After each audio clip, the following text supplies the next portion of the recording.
எடுத்துட்டு திருப்பி சொல்லுங்க. அது என்ன இது? ஓட்டு ஐடி எடுத்துட்டு ஏடிஎம் ஓட்டு ஐடியா இது? ஓட்டு ஐடியில் எப்படி இருக்க முடியும்? பாத்தீங்களா, செல்லத்துக்கு ஒண்ணுமே தெரியல. இல்ல அதையும் போட்டு பாக்கறல, அத போய் சொல்ற கேட்க மாட்டேங்காரு. ஓட்டு ஐடியில் எப்படி எடுக்க முடியும்?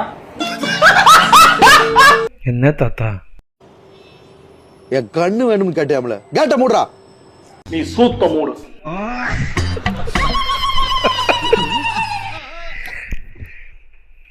சொல்றத கொண்டு எடிட்டருக்கு ஒரு நன்றி. 41 21 38. டேய், இது மாதிரி எவனா ஷேர் பிரிச்சிருக்கானாடா? நான் வைப்பேன், 2 மணிக்கு தோன்றதெல்லாம் வைப்பேன். ஏஎம்க்கு பிஎம்லாம் வச்சு தூங்கி நிறைய டைம் எந்திக்காம போயிருக்கோம்ல.